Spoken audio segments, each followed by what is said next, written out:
this video, I'm going to show you a little drawing exercise to help train your eye to locate the rhythms of the Reilly abstraction, as well as touch on why it is that plane drawing works and why it's useful. So let's get started. So here we have the Asaro head, and I'm sure many of you have seen this before, or something very similar to it. And artists will use one of these to light it under different conditions and help them understand where the light and shadow fall on a form, on the human head. And they tend to be pretty expensive, so somebody was nice enough to post these images online, and I'll link in the description below to where you can find these images that I'm using one of them for this exercise. So download them and do this yourself. Um, so as you can see, the head is divided into two sides, and you have a more basic side on the left, and then you have a more complex side on the right. And the right side is what you would end up with as you continued to refine the left side. And we're thinking like a sculptor. That's really the concept behind plane drawing. So, you're adding, you're subtracting, you're doing that with your pencil or your stylus or your paintbrush, just like you would do with clay.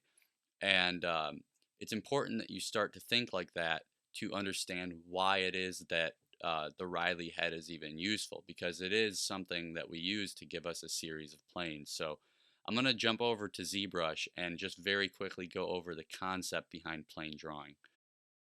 So now I'm over in ZBrush, and I'm just going to spend a minute or two here to explain something. And so here we have a model I've loaded up, and it's a base mesh I bought a while ago, and it's a good example of what I'm talking about when I talk about uh, plane drawing, because this is actually I selected this model on purpose because it's a model of a kid, and we know that kids don't have these sharp chiseled features. But if we're thinking about a starting point for creating a drawing or a painting or a sculpture, you can still start with something very basic like that. And so what I've just done is I've just refined it. I've created more planes, and because they're now smaller and closer together, it begins to look smoother, and it gets closer to what it is we're trying to go for. And this is the same thing you're going to do when you draw. Um, the concept is exactly the same. You're refining something from basic to complex, and uh, that's all it really is. And I think it's important that you understand plane drawing isn't limited to creating people with the facial structure of Superman. You can use it to draw a baby if you wanted.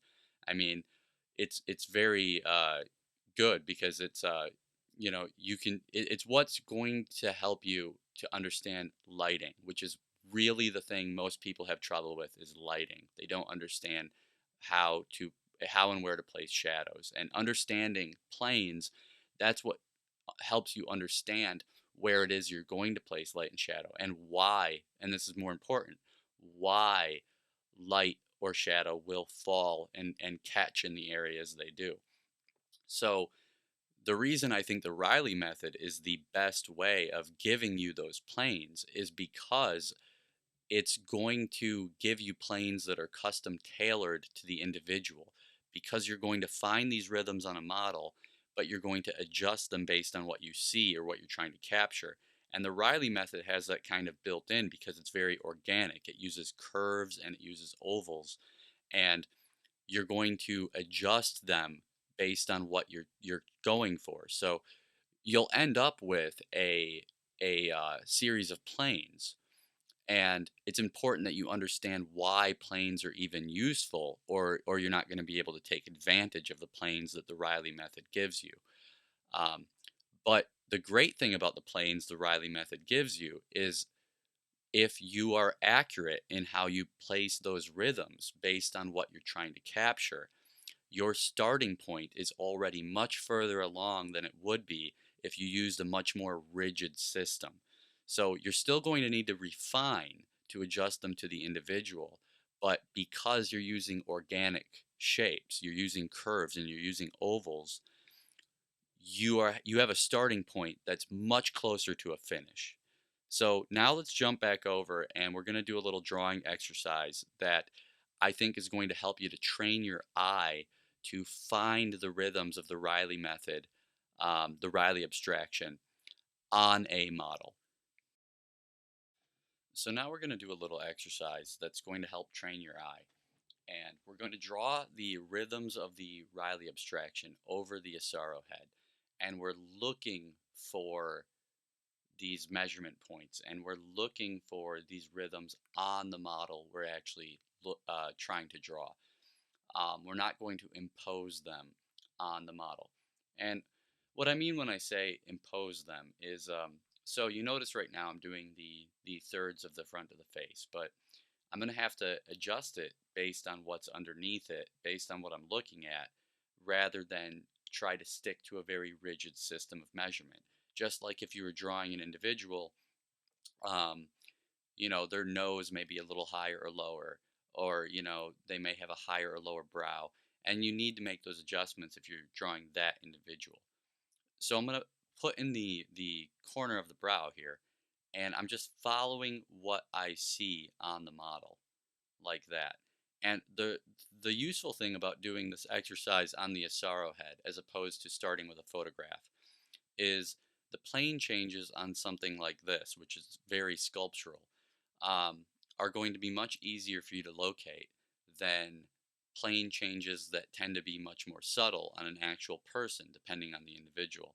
So I do think drawing over a photograph to practice the location of the rhythms is very useful exercise. But um, I would recommend if you're very new to this that you start with something that's going to make it much easier for you to begin to identify these little landmarks and little hints at where these rhythms are going to be. So you notice that I'm talking about not imposing the rhythms, but yet I represented that brow line with a straight across the top of the glabella, rather than using the top of the actual eye socket. And I'm going to touch on that later in the video. Keep that in mind because we're going to come back to that and I'm going to explain why I did that. Um, so when I when I talk about not imposing the rhythms, a very common mistake a lot of people make is they have a general model or they learn a set of rules to help them draw. Maybe you learn the Reilly abstraction. Maybe you learn the Loomis head, the thirds of the face, whatever it may be. And then you try to force that on everything you try to draw. And you do the same measurements over and over and over again. And you never deviate. And a lot of people end up in this place where they're like not understanding why they keep drawing the same person or they can't make people look different. They have very generic looking people, and it's because you have generic looking people because you're drawing your general model over and over and over and over again, and that's actually very easy to remedy. What you're just not understanding is why it is we have a general model, and we have a general model or a set of general rules because they generally work. They're pretty close to where you need to be. And that's because as human beings, we look much more similar than we do different. We're all the same animal.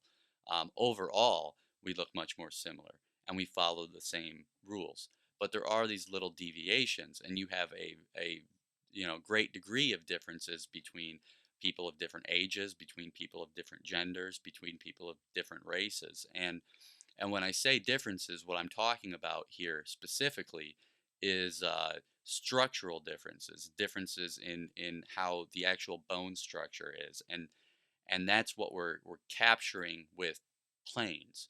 Um, so even in somebody that's the same race, same age, same gender, you still have a great degree of little differences that deviate from the rule. Like a son doesn't look exactly like his father, but he may take on a general overall appearance of being similar to his father. And if you think of it like that, it's the little adjustments, the little changes added together, the little deviations that give somebody a unique appearance and makes them look like them and not the person next to them. And that's what you're doing with a general model. It's a yardstick. Think of it as something to develop, and it's important to have those rules in mind, because then you're not starting from scratch every time you draw. You're not guessing. You have something that's going to get you 99% of the way there, and then you just need to make a little adjustment. So think of it as a tool that you're developing that you're going to use to compare everything to, rather than use to force upon everything you try to draw. So, most of these plane changes have been very easy to locate so far, and I've made these little adjustments. But now we have an interesting one, because we need to find the orbicularis oris, and it's not entirely obvious on the Asaro head where that's going to be, but we know it's around the mouth. Um, but if you remember in the last video, I explained that that little shadow shape under the bottom lip is created by the overlap between the orbicularis oris and the rhythm of the chin. And because I know that I can place the bottom of my rhythm for the orbicularis at the bottom of that shadow shape. And I know that the top comes up and around the ball of the nose to create the wings of the nostrils. And also right here on the side, I have a little hint. There's a little plane change right there that's very subtle, um, that lets me know where the edge of that rhythm is. And now I can very easily place the rhythm of the chin, because I have everything locked into place there. And I'm locking it in using my knowledge of that shadow shape. And that's why we're doing this exercise, because on an actual person, oftentimes you're going to have these very subtle little plane changes. You're going to have very subtle features, or one half of them might be just lit, where you have just this little hint at where these rhythms are going to be. And maybe all you have to go on is a dimple to find the laugh line, or a shadow shape that is created by an overlap between two rhythms, like the one we just did there. That's going to be your hint at where to lock those things in place. And this is why we're doing what we're doing right now, is we're locating these things. And now see, I'm coming around for that oval for the head, and I'm using the right side of the model there, because it's very clear to put in that rhythm of the cheeks, and I misplaced it there. But now I'm translating that over to the opposite side, because I know that it's going to be symmetrical. So I'm using the information I have on the right and transferring it to the left. And you will end up in situations like that when you're actually drawing a person. Based upon how they're lit, you may only have information on one side. And now we're doing that rhythm from the corner of the lips up to the top of the ear and down. And that's another example of where the method is flexible, because you see that line can be more straight sometimes. Sometimes it'll be more of a curve. But I'm looking for where it is on the model. I'm trying to lock in that little shadow shape there, and go by what I see. So, the curve on the Asaro head for that is much more angular than it was when I was going over the rhythms in a more general way. And now I'm coming from that bottom lip and finding the edge of the jawline there. And it's very clear on the model. That's a very easy one to see. And the reason I'm not going into detail about everything I'm doing here is because if you're confused about the rhythms, that's what I went over in the last video. And I'm just trying to show you an exercise you can do to help uh, not only practice the rhythms, but practice training your eye to locate the rhythms. So now here's another one where we're going to have a tough time. I need to find the laugh line. And, I'm going to use this little hint here. So right there, there's a little triangular shape there where, it butts up against the head. And I know that that's going to be the edge of my laugh line, because I already know roughly where it's going to be. But you're using just little indicators to give you the information. And because I know where it's going to be on that right side, where the edge of it will be, I'm just doing that on the side where I don't have any of those indicators, which would be the left. So now, if you remember earlier, I was talking about how we're finding these rhythms, we're not imposing them. And I mentioned how I was going to come back and explain why it is that I chose to represent the brow with a straight. Because if you look, you can see that the top of the eye socket does not fall on that line. And there's a good reason for doing that. And if I had used the top of the socket to place my brow, look at how far my glabella, that keystone shape, would be off. And because, again, the keystone shape that is attached to that brow line. And so if I had drawn that right under a curve that was at the top of the socket, it would be misaligned. And because of that, because all of your early rhythms are built around that keystone, and because it's so important, it would start to very quickly throw your entire drawing off. So when I think of the brow line, and I think this is something that isn't really explicitly explained when people talk about the brow. In my understanding, when I think of the brow line, and this will be true in most individuals, but I use it regardless. Um, think of it as the corner of the brow where it starts to turn off the side of the head, and think of a line from that point across the top of where you see the glabella.